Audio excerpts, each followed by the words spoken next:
Assalamualaikum warahmatullahi wabarakatuh. Saya Siti Widana Hasanah dari Prodi PGS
sebenarnya manusia membutuhkan bantuan dan membutuhkan orang lain dalam kehidupannya. Nah, hubungan sosial yang sebenarnya menurut saya adalah hubungan di mana interaksi manusia dengan manusia lain itu dalam hal yang positif. Bisa dikatakan begini, di dalam suatu kelompok atau di dalam suatu hubungan sosial itu ada sisi negatif dan sisi positifnya.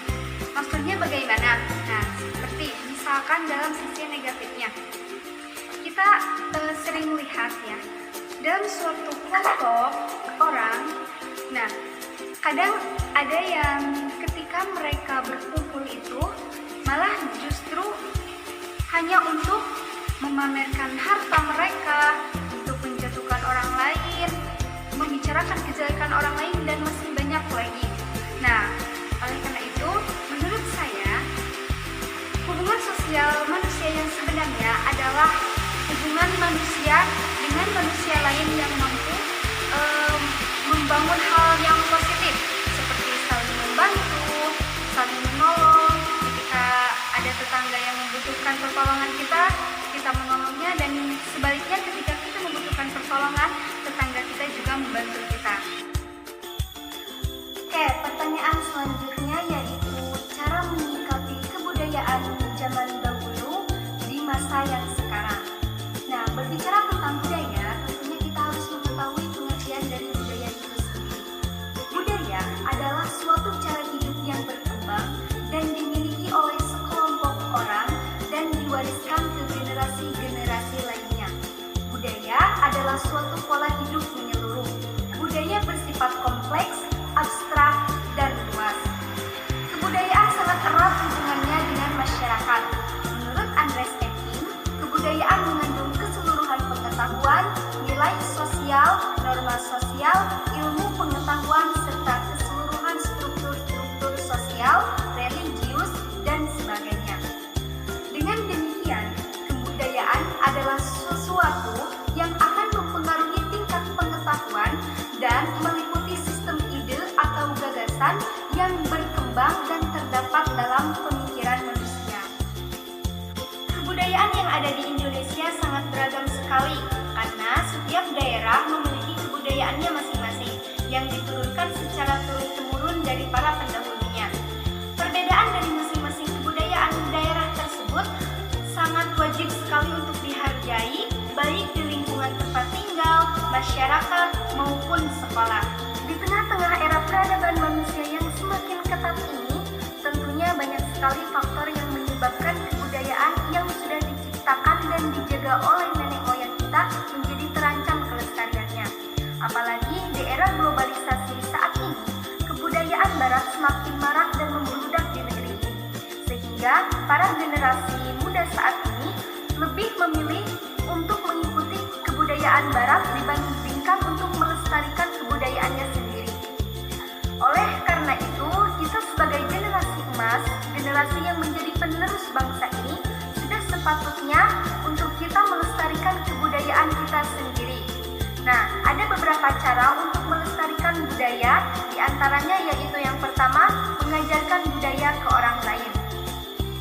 Sudah sepatutnya kita untuk mempelajari lebih dalam tentang kebudayaan kita sendiri.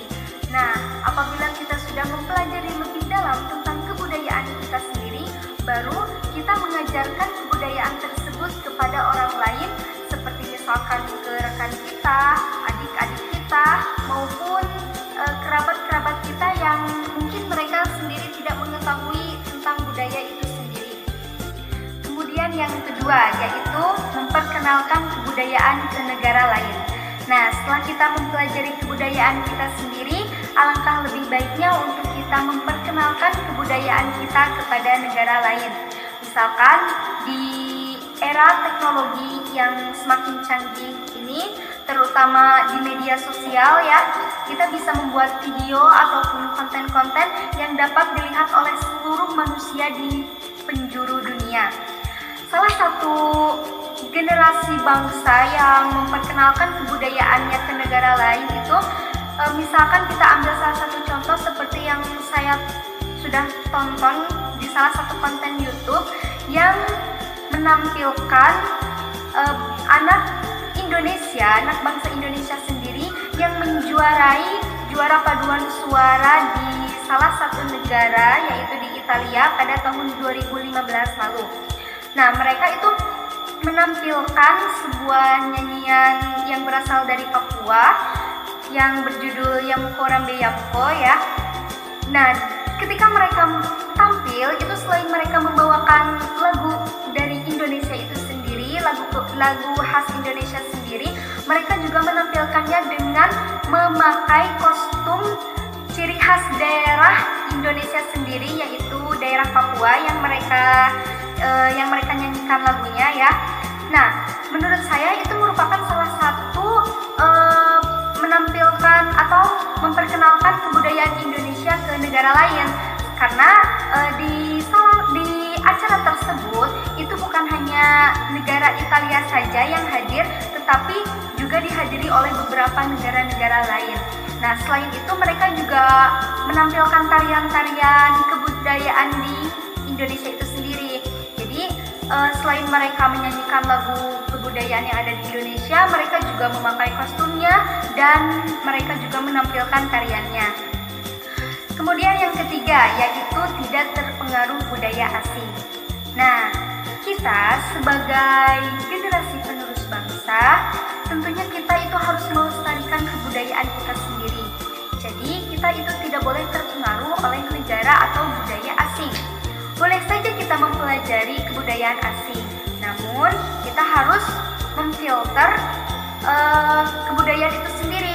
Jadi, mana kebudayaan yang bisa kita tiru atau bisa kita aplikasikan dalam kehidupan kita.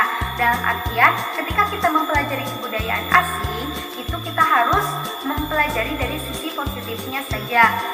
Dengan catatan, kita tidak boleh melupakan kebudayaan kita sendiri. Boleh-boleh saja kita mempelajari kebudayaan asing, tetapi kita jangan sampai menghilangkan ciri khas kebudayaan kita sendiri. Nah, misalkan kita mempelajari salah satu kebudayaan asing dari segi tariannya. Boleh-boleh saja kita meniru gerakan tariannya, tetapi itu hanya untuk membuat atau hanya menambah inspirasi kita di kebudayaan kita sendiri. Misalkan tarian daerah di Indonesia itu dikolaborasikan dengan tarian daerah dari negara asing. Misalkan tari Jaipong yang dikolaborasikan dengan tarian K-pop itu merupakan suatu inspirasi tersendiri untuk kita dan tentunya untuk ditiru juga oleh generasi-generasi lain, bahwa kebudayaan Indonesia itu bukan kebudayaan yang kuno, bukan kebudayaan yang jadul, tetapi kebudayaan Indonesia justru bisa mampu lebih berkembang dari budaya asing.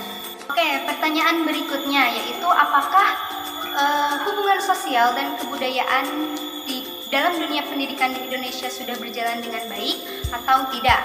Nah, menurut saya hubungan sosial dan kebudayaan dalam dunia pendidikan di Indonesia itu ada yang berjalan dengan baik, ada juga yang berjalan kurang baik. Misalkan sekolah yang hubungan sosialnya kurang baik, misalkan sekolah tersebut hanya menekankan muridnya untuk belajar dan lebih menekankan muridnya untuk pintar. Nah, ada pula sekolah yang hubungan sosialnya itu sangat baik. Misalkan sekolah tersebut lebih menekankan tentang karakter siswa, lebih menekankan tentang akhlak dan budi pekerti siswa. Kemudian hubungan kebudayaan di sekolah ya. Ada juga yang hubungan kebudayaan sekolah yang baik dan ada juga yang kurang baik. Misalkan yang baik, hubungan kebudayaan sekolah yang baik itu misalkan seperti adanya hari peringatan yang berhubungan dengan kebudayaan daerah, misalkan peringatan Hari Batik Nasional. Nah, itu ada sekolah yang menyuruh siswa atau menekankan kepada siswa supaya siswa ketika peringatan itu harus memakai batik seluruhnya. Nah, ada pula sekolah yang tidak terlalu menekankan, jadi ketika Hari Batik Nasional ya ada pula yang biasa-biasa saja. Pertanyaan yang terakhir yaitu bagaimana sikap kita atau apa yang akan saya lakukan untuk menerapkan kebudayaan kebudayaan baik dalam lingkungan keluarga, terutama di masa pandemi kali ini. Nah, saya menerapkan kebudayaan baik di dalam lingkungan keluarga itu lebih menekankan ke saling berbagi antar tetangga ya. Mungkin ini bisa dikatakan juga sebagai kebudayaan baik atau hubungan sosial juga.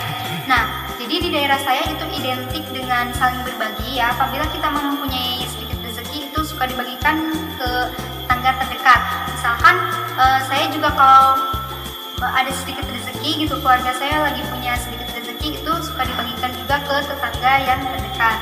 Kenapa? Karena apalagi di musim pandemi kali ini banyak sekali ya orang yang kehilangan pekerjaannya, yang kehilangan mata pencariannya juga, serta mungkin ekonominya sedikit berkurang gitu kan.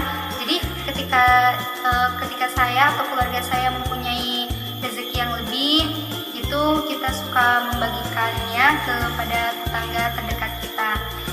Nah, apalagi ketika ada acara atau peringatan hari besar Islam juga, misalkan seperti Hari Raya Idul Fitri, Hari Raya Idul Adha, itu identik juga di daerah saya itu untuk saling berbagi. Jadi kita suka berbagi makanan juga atau berbagi rezeki juga kepada tetangga terdekat kita. Jadi saya dan keluarga saya untuk menerapkan kebudayaan yang baik ini lebih ke menerapkannya kepada berbuat baik kepada tetangga, atau lebih tepatnya untuk saling berbagi. Nah, mungkin demikian jawaban yang bisa saya sampaikan. Mohon maaf apabila di dalam menjawab sangat banyak sekali kekurangan, dan mohon maaf apabila di dalam menjawab banyak sekali perkataan yang tidak pantas atau kurang berkenan, karena sejatinya di sini saya juga masih belajar. Dan saya juga ucapkan terima kasih kepada Bapak Raka Raynaldi, SPDM SN, telah memberikan tugas dan pertanyaan ini kepada saya, sehingga dengan adanya pertanyaan dan tugas ini saya bisa mengetahui lebih luas lagi tentang materi sosial dan kebudayaan ini. Demikian yang dapat saya sampaikan. Terima kasih. Assalamualaikum warahmatullahi